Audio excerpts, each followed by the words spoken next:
अस्सलाम वालेकुम dear students, how are you.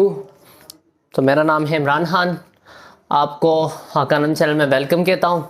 आज की इस वीडियो के अंदर हम डिस्कस करने जा रहे हैं अबाउट प्लास्टेट कि प्लास्टेट क्या होता है, क्या इसकी प्रॉपर्टीज़ हैं।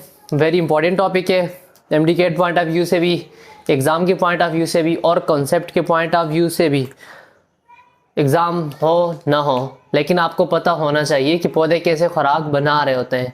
ये फूल खूबसूरत हैं तो क्यों खूबसूरत है, ये जड़ों के अंदर जो फूड स्टोर हुई तो कैसे हुई है। ईच एंड एवरी पॉइंट हम डिस्कस करेंगे इस लेक्चर के अंदर। सो बगैर टाइम जाए कि हम स्टार्ट करते हैं अपने लेक्चर को। मैं आपसे यही कहूँगा कि कॉपी और पेन लेके बैठ जाएं, स्टार्ट करते हैं हम आज का लेक्चर। कॉपी और पेन लेके बैठ जाने का मतलब ये नहीं है कि आप लेके सिर्फ बैठ जाएं, साथ साथ में नोट करते जाएं। जो लाइन में समझा दूं तो वो नोट कर दिया करें, ठीक है। तो हम स्टार्ट करते हैं प्लास्टेट से कि प्लास्टेट क्या होता है, ठीक है। So first of all definition इसकी ये है, it is a large pigment containing bodies present only in plant cells and certain algae. ये हमारे पास क्या होता है, एक ऐसी ऑर्गेनेली है जो कि कलरफुल होती है। यहाँ पे लिखा हुआ है ना पिगमेंट कंटेनिंग बॉडीज, यहाँ पे जो टर्म लिखी हुई है पिगमेंट कंटेनिंग बॉडीज, इसका मतलब क्या होता है कि पिगमेंट बोलते हैं कलर को। पिगमेंट किसको बोलते हैं, कलर को बोलते हैं। सो ऐसी ऑर्गेनेली कि जिसका कोई स्पेसिफिक कलर होता है। ये प्लांट सेल्स के अंदर ऐसी ऑर्गेनेली है कि जिसका स्पेसिफिक कलर है, present only in plant cells and certain algae.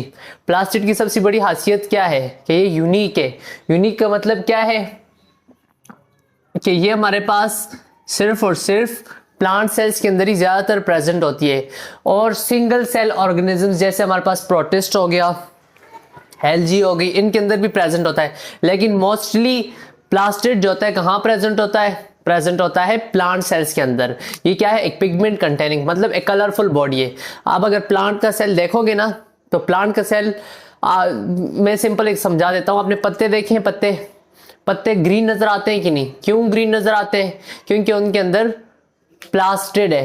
Plastid की फिर टाइप में आपको क्लोरोप्लास्ट प्रेजेंट होता है जो कि ग्रीन इन कलर होता है। इसके अलावा फ्लावर्स आपको खूबसूरत क्यों नजर आ रहे हैं, फूल, वो जो आप किसी और को फूल कह रहते हैं, फूल आपको क्यों खूबसूरत नजर आ रहे हैं, वो दरअसल इसीलिए नजर आ रहे हैं क्योंकि अंदर क्रोमोप्लास्ट होता है। Chromoplast is a type of plastid. So plastid को समझना बहुत इंपॉर्टेंट है। What is plastid, plastid is a pigment containing body, pigment containing organelle. Plastid क्या है, हमारे पास एक पिगमेंट कंटेनिंग ऑर्गेनेलीज होता है जो कि प्रेजेंट है only in only plant cell and certain algae, ठीक है। अब हम डिस्कस करते हैं प्रोप्लास्टिड। प्रोप्लास्टिड कहते हैं all three types of plastid. Plastid की तीन टाइप्स होती हैं, क्लोरोप्लास्ट, क्रोमोप्लास्ट, ल्यूकोप्लास्ट, ठीक है। एराइज फ्रॉम ए प्रिकर्सर और basic structure known as proplastid. अब ये जो तीनों स्ट्रक्चर हैं, क्लोरोप्लास्ट, क्रोमोप्लास्ट और ल्यूकोप्लास्ट, ये कहां से एराइज हुआ है, ये दरअसल एराइज हुए हैं एक सेल से। ये एराइज होते हैं किससे, एक सेल से। लेट्स सपोज ये हमारे पास एक सेल है, ठीक है। अब इससे कोई प्लास्टिड नहीं बना, या तो ये सेल कन्वर्ट होगा क्लोरोप्लास्ट में, या तो ये कन्वर्ट होगा क्लोरोप्लास्ट में या क्रोमोप्लास्ट में और या ल्यूकोप्लास्ट में। So these all basic structures arise from a precursor. इस प्रिकर्सर को हम दरअसल बोलते हैं प्रोप्लास्टिड। कि ये जो तीनों स्ट्रक्चर्स हैं ये किससे एराइज हो रही हैं, एक सेल से एराइज हो रही हैं। उसी सेल को हम क्या बोलते हैं, प्रोप्लास्टिड। मतलब pro mean before and plastid mean मतलब प्लास्टिड के बनने से पहले जो सेल होता है ना, जिस सेल से ये बन रहे हैं उसको हम क्या बोलते हैं, प्रोप्लास्टिड बोलते हैं। ओके डियर स्टूडेंट्स, हम डिस्कस करते हैं कि प्लास्टिड कैसे ओरिजिनेट होता है। So plastid originate from proplastid, already ये पॉइंट में डिस्कस कर चुका हूं, लेकिन कैसे ओरिजिनेट होता है आई वांट कि मैं थोड़ा सा इसको डिटेल में समझा दूं। तो प्रोप्लास्टिड जो होता है यंग प्लास्टिड होता है, ठीक है। अगर लाइट अवेलेबल हुई तो फिर दो केसेस हैं। अगर लाइट अवेलेबल ना हुई, when light is not available, तो ये प्रोप्लास्टिड जो होता है ना ये ट्रांसफॉर्म होता है एटायोप्लास्ट में। किस में, एटायोप्लास्ट में। एटायोप्लास्ट में आगे भी फिर समझा दूंगा। एटायोप्लास्ट में दरअसल क्या करता है, it is a storage site for lipid. ये लिपिड को स्टोर कर रहा होता है, ठीक है। ये कलरलेस होता है, लेकिन but if light is available, अगर लाइट अवेलेबल हुई तो ये जो हमारा प्रोप्लास्टिड है ना ये ट्रांसफॉर्म होता है, चेंज होता है, या तो क्लोरोप्लास्ट में या तो ल्यूकोप्लास्ट में। अगर लाइट अवेलेबल हुई या तो ये क्लोरोप्लास्ट में तब्दील होगा या तो ये ल्यूकोप्लास्ट में तब्दील होगा। अब क्लोरोप्लास्ट फिर दरअसल यही क्लोरोप्लास्ट जो होता है ना ये क्रोमोप्लास्ट के अंदर ट्रांसफॉर्म हो रहा होता है। तो क्लोरोप्लास्ट जो होता है ज्यादातर प्रेजेंट होता है कहाँ पे, ग्रीन लीव्स के अंदर प्रेजेंट होता है जिसमें फोटोसिंथेसिस का प्रोसेस हो रहा होता है, और यही क्लोरोप्लास्ट ट्रांसफॉर्म होता है किसमें? क्रोमोप्लास्ट में। क्रोमोप्लास्ट कलर कंटेनिंग बॉडी है, इसको मैं आगे एक्सप्लेन डिटेल में समझाने की कोशिश करूंगा। बहरहाल ज़्यादातर हमारे जो फ्लावर्स प्लांट होते हैं, फ्लावरिंग प्लांट्स जो होते हैं, फ्लावर्स के अंदर ज़्यादातर क्या प्रेजेंट होता है? क्रोमोप्लास्ट प्रेजेंट होता है, जिसके अंदर पॉलिनेशन का प्रोसेस ने होना है। लेकिन ल्यूकोप्लास्ट की अगर बात की जाए सो दे आर कलरलेस। ये क्या है? कलरलेस है, इसका कोई स्पेसिफिक कलर नहीं होता। इसके अलावा ये जो ल्यूकोप्लास्ट होता है ना, ये फिर ट्रांसफॉर्म होता है 3 टाइप्स में, या एमाइलोप्लास्ट, या एटायोप्लास्ट, या प्रोटीनोप्लास्ट। एमाइलोप्लास्ट मीन ऐसा प्लास्टिड जो स्टोर करता हो स्टार्च को। किसको? Starch. Starch mean carbohydrate. Carbohydrate ऐसा प्लास्टिड जो कि कार्बोहाइड्रेट को स्टोर करता है, उसको हम क्या बोलते हैं? एमाइलोप्लास्ट बोलते हैं। जिससे हमारे पास व्हीट ग्रेन, आप गंदम का दाना देख लें, गंदम के दाने को अगर आप खोल के देखेंगे अंदर से बिल्कुल व्हाइट होता है। वो व्हाइट जो दरअसल होता है वो स्टार्च को इसने स्टोर किया होता है। हम नशास्ता किससे बनाते हैं? नशास्ता जानते हो अंग्रेजों? नशास्ते के अंदर दरअसल हमने गंदम के दानों को पानी के अंदर भगोया होता है, उसी को लेके हम पीस रहे होते हैं, उसी को फिर नशास्ता बना रहे होते हैं। ठीक है, तो दरअसल उसके अंदर क्या प्रेजेंट है? व्हीट के ग्रेन प्रेजेंट है। ठीक है, आगे एटायोप्लास्ट है। एटायोप्लास्ट ऑलरेडी मैं यहाँ पे भी जिक्र कर चुका हूँ। एटायोप्लास्ट ऐसा प्लास्टिड जो स्टोर करता हो खास करके किसको? लिपिड को। किसको? लिपिड को। लिपिड भी हमारे पास ऑर्गेनिक कंपाउंड है, जिसकी एग्जांपल ऑयल आ गया, फैट्स आ गए, ग्लिसरॉल आ गए, इसके अलावा स्टीरॉयड आ गए, सारे लिपिड्स की टाइप है। सो ये क्या किसको स्टोर करेगा? लिपिड को स्टोर करेगा। जैसे हमारे पास सनफ्लावर, सूरजमुखी, रियल वाला सूरजमुखी, आप वाला सूरजमुखी नहीं, आप जिसको सूरजमुखी बोलते हो, इस सनफ्लावर आप जान ना ले ले। सनफ्लावर के अंदर जो स्टोर हुआ है ना, लिपिड दरअसल स्टोर होता है। ठीक है, इसके अलावा प्रोटीनोप्लास्ट जो स्टोर करेगा प्रोटीन को, ज्यादातर सीड्स ऑफ प्लांट्स के अंदर प्रेजेंट होते हैं। जैसे हमारे पल्सेस होगी, दालें, दालों के अंदर ज्यादा से ज्यादा प्रोटीन प्रेजेंट होती है। ओके, अब हम डिस्कस करेंगे प्लास्टिड के हवाले से। प्लास्टिड की मेन जो पॉइंट्स है वो हम डिस्कस करेंगे।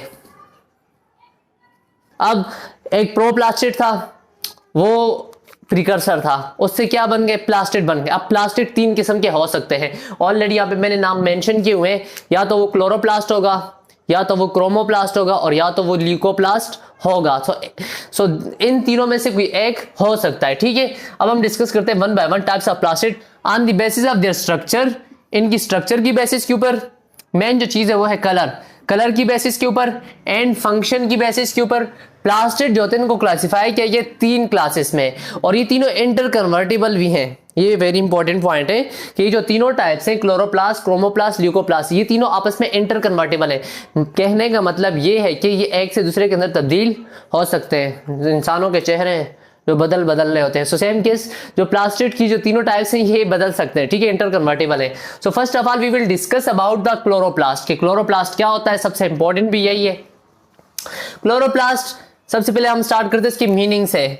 So the word chloro mean chlorophyll. Chloro का जो लफ्ज है ना, इसका मतलब होता है क्लोरोफिल, और प्लास्ट बोलते हैं बॉडी को। सो ऐसी बॉडी जिसमें क्या प्रेजेंट हो? क्लोरोफिल प्रेजेंट हो। ऐसी ऑर्गेनेली जिसमें क्या प्रेजेंट हो? क्लोरोफिल प्रेजेंट हो, तो उसको हम क्या बोलते हैं? क्लोरोप्लास्ट बोलते हैं। डेफिनेशन क्या है? It is a type of plastid having green pigments. इसमें कलर तो होगा, पिगमेंट तो होगी, लेकिन कौन सी होगी? ग्रीन कलर की पिगमेंट होगी। ये जो मैंने तस्वीर ड्रॉ करने की कोशिश की है, दरअसल हमें पौधे के जो पत्ते ग्रीन नजर आ रहे थे, वो दरअसल इस क्लोरोप्लास्ट की मौजूदगी की वजह से नजर आ रहे होते हैं। It is a type of plastid having green pigments called chlorophyll present in green part of plants। ये कहाँ प्रेजेंट होता है? ग्रीन पार्ट्स ऑफ प्लांट्स में प्रेजेंट होता है, जिसमें फोटोसिंथेसिस, ये जो फोटोसिंथेसिस का प्रोसेस हो रहा होता है दरअसल वो क्लोरोप्लास्ट के अंदर हो रहा होता है। What is photosynthesis? हाँ प्यारे बच्चों, फोटोसिंथेसिस क्या होता है? फोटोसिंथेसिस वो प्रोसेस है कि जिसमें प्लांट्स सनलाइट को यूज करके, सनलाइट की लाइट एनर्जी को यूज करके उसको केमिकल एनर्जी में कन्वर्ट कर रहे होते हैं। कहने का मतलब ये है कि सूरज की रोशनी जब पत्तों के ऊपर पड़ती है, पत्ते क्या करते हैं? इसी क्लोरोफिल के अंदर एक प्रोसेस हो रहा होता है जिसको हम बोलते हैं फोटोसिंथेसिस, जिसमें वो लाइट एनर्जी को कन्वर्ट कर रहे होते हैं केमिकल एनर्जी को। लाइट एनर्जी को यूज करके बना रहे होते हैं chemical energy in the form of glucose. क्या बना रहे होते हैं? दरअसल ग्लूकोज बना रहे होते हैं, और इसी ग्लूकोज से प्लांट्स को एनर्जी भी मिल रही होती है, प्लांट्स की बॉडी भी बनी हुई है। इसके अलावा हम जो फूड्स वूड खाते हैं तो उसके अंदर ऑलमोस्ट ग्लूकोज प्रेजेंट होता है, स्टार्च की फॉर्म में हो गया, इसके अलावा डिफरेंट क्लोरोफिल की फॉर्म में हो गया। हम इनको क्या कर रहे होते हैं? खा रहे होते हैं, ठीक है। सो बहरहाल वो इंशाल्लाह हम बायोएनर्जेटिक के चैप्टर में बहुत डिटेल से डिस्कस करेंगे। अभी फिलहाल हम क्लोरोप्लास्ट की स्ट्रक्चर को समझ लेते हैं। तो क्लोरोप्लास्ट क्या है? एक ग्रीन पिगमेंट है, ठीक है, जिसके अंदर क्लोरोफिल होता है। ज्यादातर कहाँ पे पाया जाता है? प्लांट्स के लीव्स में पाया जाता है। अगर इसके डायमीटर की बात की जाए, डायमीटर इसका कितना होता है? 4 माइक्रोमीटर टू 6 माइक्रोमीटर। माइक्रो की वैल्यू कितनी है? 10⁻⁻⁶, ठीक है। अच्छा, शेप क्या है? They vary in shape but somewhere oval in shape. ये जो मैंने सामने बनाने की कोशिश की है ना, दरअसल यही क्या है? क्लोरोप्लास्ट है, ठीक है। इसको अगर देखा जाए तो ये एक से एक पूरा था, और मैंने क्या किया, वो यहाँ से इसका ऐसे क्रॉस सेक्शन लिया हुआ है, इस जगह को मैंने कट करके अंदर से दिखाया हुआ है। सो ये ओवल शेप्ड है। ओवल बोलते हैं बेजवी शेप, एग शेप। जैसे एग नहीं होता है, एग की शेप भी ऐसे होती है, या तो ये एक शेप होता है, बाकी इसकी डिफरेंट शेप्स हो सकती हैं, मतलब लॉन्ग फिलामेंट लाइक भी हो सकता है, ऐसे लंबा। सो इसकी डिफरेंट टाइप्स ऑफ शेप्स हो सकती हैं। तो डियर स्टूडेंट, हम डिस्कस कर रहे थे क्लोरोप्लास्ट के हवाले से। सो क्लोरोप्लास्ट के नंबर कितने हैं? They vary in number from 1 to about 100। Chloroplast जो होते हैं ना, ये नंबर में चेंज कर रहे होते हैं। मतलब क्या है इस बात का कि कुछ सेल्स के अंदर क्लोरोप्लास्ट कम होंगे और कुछ के अंदर ज्यादा होते हैं। तकरीबन ये 100 तक हो सकते हैं किसी भी सेल में। क्लोरोफिल, क्लोरोप्लास्ट के अंदर क्लोरोफिल प्रेजेंट होता है, ऑलरेडी मैं डिस्कस कर चुका हूँ। क्लोरोफिल होता क्या है? Chlorophyll is an organic green colour photosynthetic pigment. ये क्या है? Organic green colour photosynthetic pigment है। ग्रीन कलर, ग्रीन कलर का मतलब क्या हुआ कि हमारे पास सब्ज कलर का नजर आ रहा होगा। ये नजर आ रहा है ना, ग्रीन को तो पता है ना, ये वाला, ठीक है। ये जो ऊपर ये हेड है इसका, ठीक है। फोटोसिंथेटिक पिगमेंट का मतलब ये कि फोटोसिंथेसिस जो होती है ना, दरअसल क्लोरोफिल के अंदर ही हो रही होती है। फोटोसिंथेसिस वो प्रोसेस है कि जिसमें लाइट एनर्जी को यूज करके प्लांट के जो लीव्स होते हैं क्या बना रहे होते हैं? केमिकल एनर्जी, मतलब केमिकल फूड्स बना रहे होते हैं, जैसे कि ग्लूकोज है, ठीक है, which help the cell to absorb sunlight and utilise it to manufacture food. और फूड हमारे पास कौन सी होगी? ग्लूकोज होगी, C6H12O6। और ग्लूकोज स्टोर होके डाइसैकेराइड पॉलीसैकेराइड बना रहे होते हैं, ठीक है। प्रॉपर्टीज ऑफ क्लोरोप्लास्ट, क्लोरोप्लास्ट की कुछ प्रॉपर्टीज जो कि बहुत इंपॉर्टेंट है। Chloroplast and mitochondria are self replicating organelle. Chloroplast और माइटोकॉन्ड्रिया क्या है? सेल्फ रिप्लिकेटिंग ऑर्गेनेली है। सेल्फ रिप्लिकेटिंग ऑर्गेनेली का मतलब ये ना, ये खुद बहुत डिवाइड हो सकती हैं, ये खुद बहुत डिवाइड हो सकती हैं। मतलब इनको अगर आप सेल से बाहर भी निकाल लो ना, सेल के बाहर भी ये डिवाइड हो सकती हैं। इस बात का मतलब क्या हुआ? इनके पास होते दरअसल डीएनए इनके अंदर प्रेजेंट होता है, ठीक है।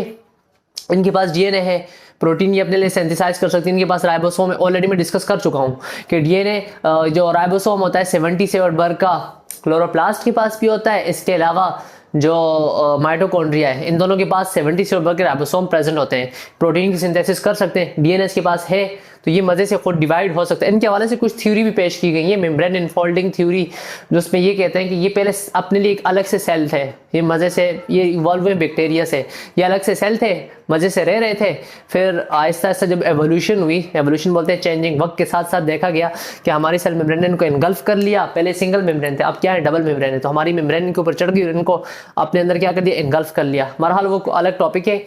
ये जो क्लोरोप्लास्ट है ये और माइटोकॉन्ड्रिया, ये दोनों जो है ना सेल्फ रिप्लिकेटिंग ऑर्गेनेली, मतलब ये रिप्लिकेट हो सकती हैं। एक सेल के अंदर 1 से 2, 2 से 4 ऐसे रिप्लिकेट होने की सलाहियत रखती हैं।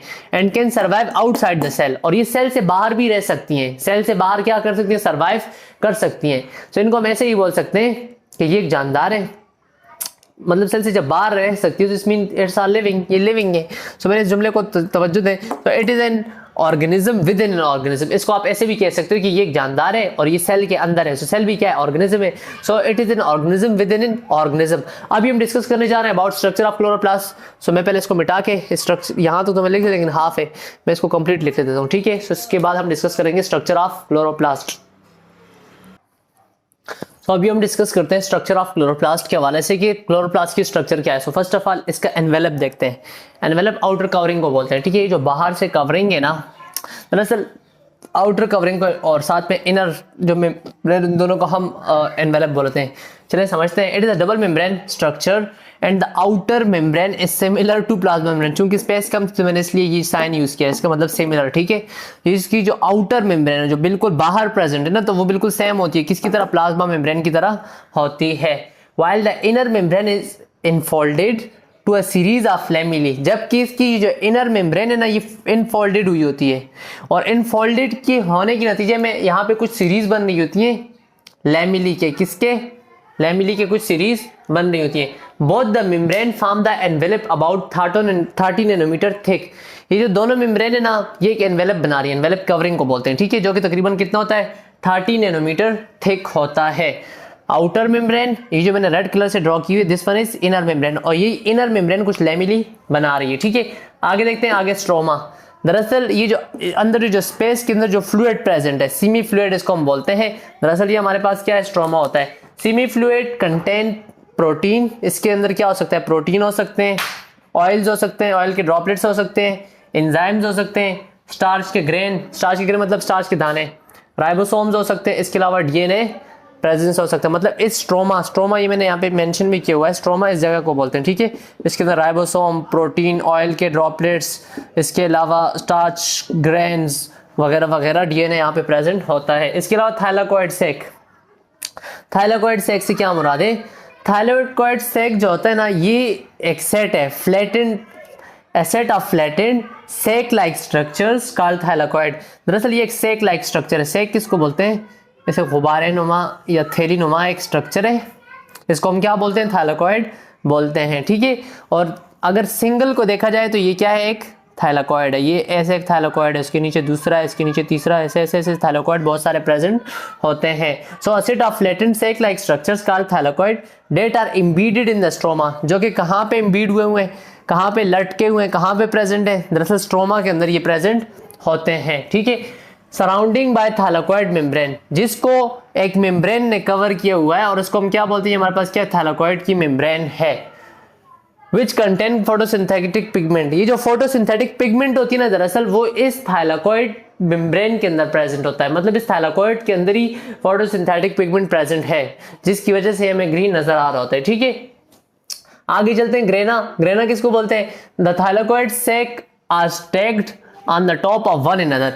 ये जो थाइलाकोइड सैक है ना, ये एक दूसरे के ऊपर ऐसे रखे हुए हैं, जैसे सिक्के हम नहीं रख रहे होते, ये एक दूसरे के ऊपर हमने सिक्कों की तरह से रखे हुए हैं। पहले एक रखा, दूसरा, दूसरा, तीसरा, ऐसे ऐसे ऐसे तकरीबन अप टू 40 तक ऐसे सिक्कों की तरह सैक ऐसे रखे होते हैं, जिसको हम क्या बोलते हैं, ग्रेना बोलते हैं। The thylakoid sac are stacked, stacked कहते हैं एक दूसरे के ऊपर रखना, on the top of one another in arrangement called grana. इनको अगर हम तरतीब से एक दूसरे के ऊपर ऐसे रख देते हैं, हमारे पास क्या बनता है, ग्रेना।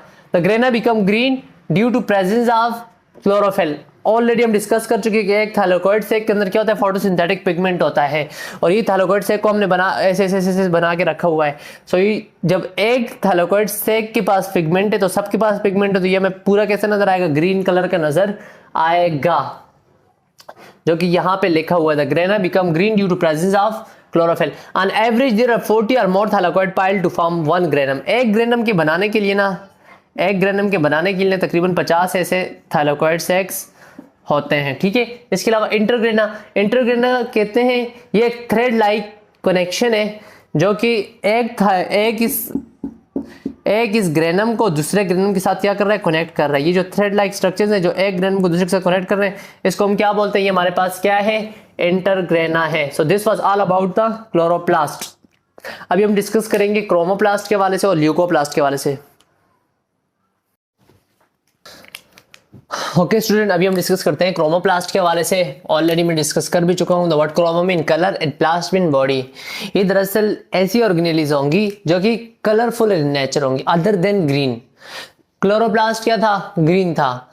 इसकी ग्रीन के अलावा जितने भी कलर्स हमें नजर आ रहे हैं प्लांट्स में, वो दरअसल किसके होते हैं, एक्सेप्ट व्हाइट, वो सारे किसके होते हैं, क्रोमोप्लास्ट। और व्हाइट तो कोई कलर है ही नहीं, व्हाइट कलर नहीं होता है, ठीक है। It is a type of plastid having colour other than green. ऐसा प्लास्टिड कि जिसके पास कलर लेकिन अदर देन ग्रीन, ठीक है। पिगमेंट इसके अंदर कौन सा कलर प्रेजेंट होता है, तो क्रोमोप्लास्ट में भी रेड, ब्राउन, येलो, ब्लू और एनी अदर। ये रेड हो सकता है, ब्राउन हो सकता है, येलो, ब्लू या कोई और फॉर्म इसकी हो सकती है, ठीक है। Occurrence they are mostly present in flowers, petals, fruits. ज्यादातर कहाँ पे पाया जाता है ये? फ्लावर्स में, क्योंकि फ्लावर्स ग्रीन कलर के तो होते नहीं है, बाकी कलर्स के ज्यादातर मोस्टली फ्लावर्स होते हैं red, pink, blue etcetera etcetera. So इस टाइप ऑफ फ्लावर्स के अंदर ही ज्यादा प्रेजेंट होते हैं। इसके अलावा फ्लावर्स में, फ्रूट्स में, फ्रूट डिफरेंट टाइप्स के होते हैं। सो फ्रूट्स के अंदर मोस्टली क्रोमोप्लास्ट प्रेजेंट होता है, ठीक है। लीफ के अंदर क्या था? क्लोरोप्लास्ट था। फ्रूट्स के अंदर क्या है? क्रोमोप्लास्ट है। फ्लावर के अंदर क्या है? क्रोमोप्लास्ट है। और इनके फंक्शन में एट द एंड कंबाइन सबके डिस्कस करूंगा, वहां पे कुछ समझ आ जाएगी, ठीक है। आगे चलते हैं। Occurrence they are mostly present flower, petal, fruits discuss कर लिया। अब आते हैं leucoplast. The word leuco mean colourless, leuco mean colourless, जिसका कोई कलर ना हो, जैसे कि मिसाल के तौर पे water, water is colourless. प्लास्ट mean body, ऐसे प्लास्टिड जो क्या हो? कलरलेस हो। एंड लैक विजिबल पिगमेंट, जिनमें कोई विजिबल पिगमेंट्स, विजिबल मतलब जो दिखाई दे, जिस समय आम आंखों से हमें क्या हो? दिखाई दे, ऐसी कोई पिगमेंट प्रेजेंट नहीं होती है। They contain protein, starch, lipid. Already इसके बारे में डिस्कस कर चुका हूँ। अमाइलोप्लास्ट, प्रोटियोप्लास्ट, ठीक है। सो ये दरअसल वही है। और शेप क्या है? दे आर ट्राइंगुलर, या ये कुछ ऐसे शेप के होते हैं, या ऐसे होते हैं, या ट्यूबुलर होते हैं ऐसे, या कोई और शेप के हो सकते हैं। They are mostly present in underground portion. ज्यादातर जो ल्यूकोप्लास्ट होते हैं ना, ये अंडरग्राउंड पोर्शन में प्रेजेंट होते हैं। अंडरग्राउंड, ज़ेर ज़मीन, मतलब जड़ें कहाँ होती हैं? हवा में। तो जड़ों के अंदर क्या प्रेजेंट होता है? ल्यूकोप्लास्ट प्रेजेंट होता है। सो यहाँ तक आखिर की टाइप्स खत्म हो जाती है। अभी हम जल्दी से ओवरव्यू कर लेते हैं इसके फंक्शंस के हवाले से, जो कि बहुत ही इंपॉर्टेंट है आप लोगों के लिए। अक्सर पेपर में सवाल पूछे जा सकता है। सो अभी हम डिस्कस करेंगे about functions of function of plastid, each and every plastid such as chloroplast, chromoplast and leucoplast. Okay student, तो अभी हम डिस्कस करते हैं फंक्शन ऑफ प्लास्टिड के हवाले से। सो फर्स्ट ऑफ ऑल क्लोरोप्लास्ट का फंक्शन हम डिस्कस कर लेंगे। क्लोरोप्लास्ट के अंदर जो ग्रेना था, ग्रेना जानते हो ना, याद है? थैलेकॉइड और ग्रेना, ये जो पूरा एक पायल बनना था, ये पायल हमारे पास क्या था? एक ग्रेनम था, ठीक है। तो इसके अंदर क्या हो रहा था? दरअसल इसी ग्रेना के अंदर हो रहा था लाइट रिएक्शन, फोटोसिंथेसिस के लाइट रिएक्शन हो गया, डार्क रिएक्शन हो गया। तो लाइट रिएक्शन कहाँ हो रहा था? दरअसल ग्रेना के अंदर हो रहा होता है, जिसमें क्या कर रहा होता है? वो ट्रैप करता है लाइट एनर्जी को। सनलाइट आई, उसको ट्रैप किया और कन्वर्ट कर दिया उसको किस चीज़ के अंदर? ग्लूकोज के अंदर। इसके साथ साथ ये क्या बना होता है? एटीपी बना रहा होता है, NADPH2 बना रहा होता है। एटीपी एडेनोसिन ट्राइफॉस्फेट, जिसको हम बोलते हैं कि हमारे पास एनर्जी की क्या है? यूनिट है। एक ग्लूकोज जब टूटता है तो ऑलमोस्ट हमें 36 ATP मिलती है in the presence of oxygen अगर टूटेगा। ये बायोएनर्जेटिक के चैप्टर के हवाले से इंशाल्लाह वहाँ पे इनको डिटेल से हम डिस्कस करेंगे। अभी फिलहाल के लिए इतना ही ध्यान में रखें कि जो क्लोरोप्लास्ट है उसके अंदर लाइट रिएक्शन होना है। कहाँ पे होना है? दरअसल ग्रेना के अंदर लाइट रिएक्शन ने होना है, ठीक है। इसके अलावा क्लोरोप्लास्ट के अंदर जो स्ट्रोमा था, वो जो फ्लूइड था, वहाँ पे और होता है dark reaction of photosynthesis. Dark reaction के अंदर CO2 की फिक्सेशन होती है।